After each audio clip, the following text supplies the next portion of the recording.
Chapters 10. Good man, let me go. Liang Che couldn't help but concede to the fact that he was suppressed by this teenager. His face turned pale. Why are you pressing onto me? You need to rest, Lu Shu explained. Liang Che.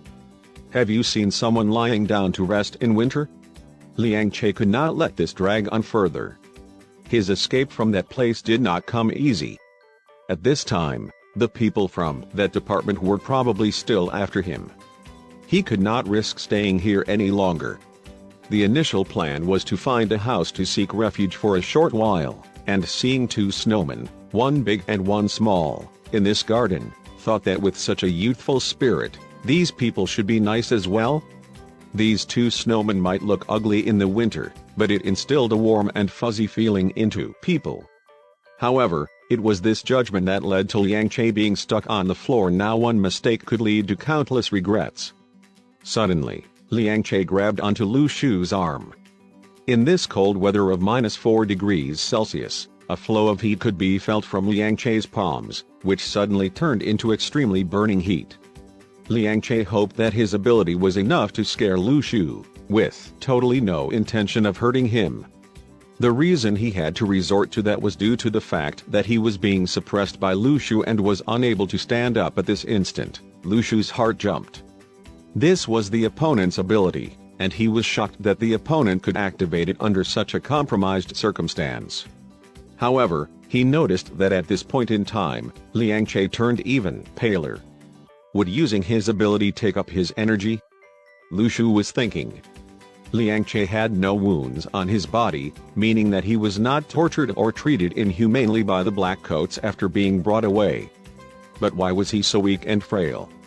Was it because of the huge fire he set in the city? Perhaps it consumed too much energy? If this was true, Liang Che might have come here to seek a place to recover. At that instant, the white snow in the dark night suddenly turned crimson red as a red flame sparked alive. The reflection of the flame did not waver, and even the wind changed direction.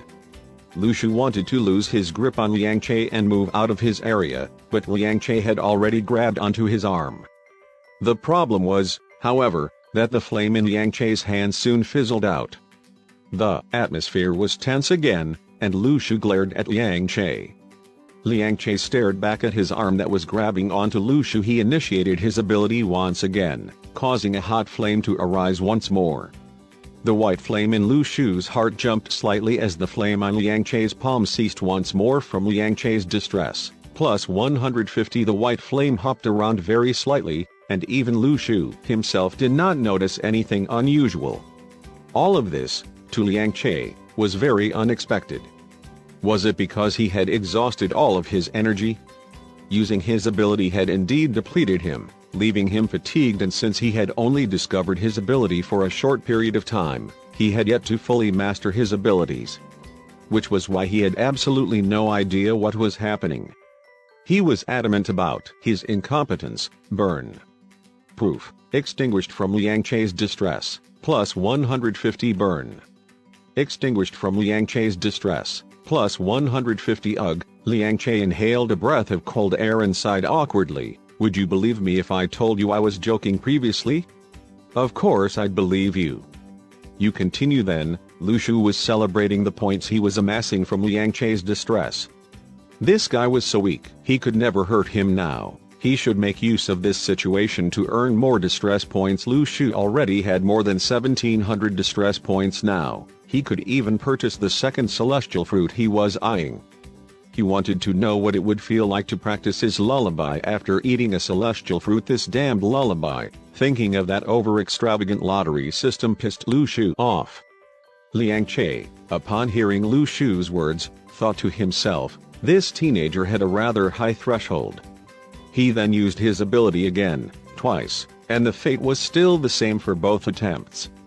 Liang Che did not dare to use it anymore, and any further usage of his abilities would probably result in him not having the energy to even walk.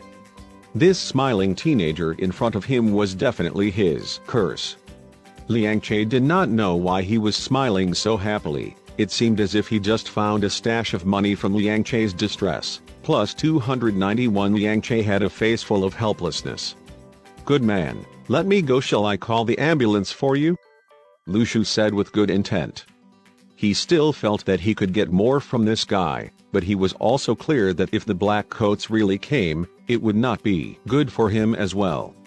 No need. There's no need. Liang Che got slightly anxious upon hearing the word ambulance. Oh, then go. Take care along the way and go home earlier. Don't let others worry about you. Lu Shu nodded his head and pulled Lu Xiaoyu aside. He had no reason to make this guy stay, and felt that letting him stay would do him no good. Even though he had a huge secret now, and that he could experience that new, unknown world now, he felt that this secret should only be kept between Lu Xiaoyu and him. He, by himself, grew up into a 17-year-old naturally. In the past, he only had Lu Xiaoyu by his side all along, and in the future, he probably did not need any other so-called companions. It wasn't Lu Shu who was cold-hearted, it was the cold and realistic world. Liang Che stood up pitifully and turned away. It was really unlucky for him, and of all the doors he could have chosen, he chose this one. Couldn't he try another household? Lu Shu watched as Liang Che left. However, the distress points from Liang Che was still rising. It was definitely a good deal for Lu Shu. He was also not worried that this guy would come back to him for revenge.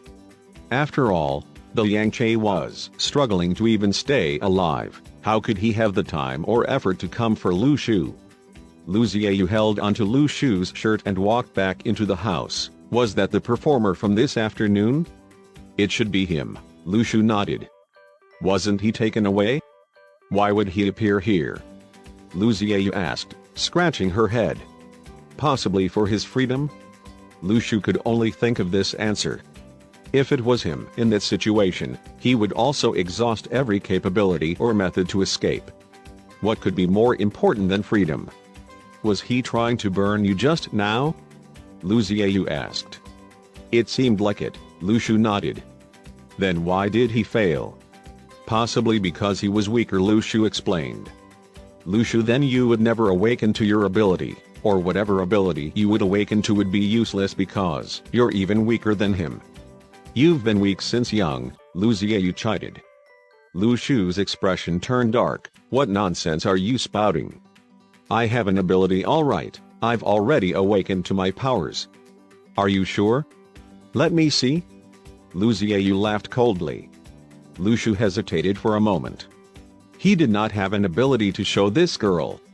He hadn't even started training.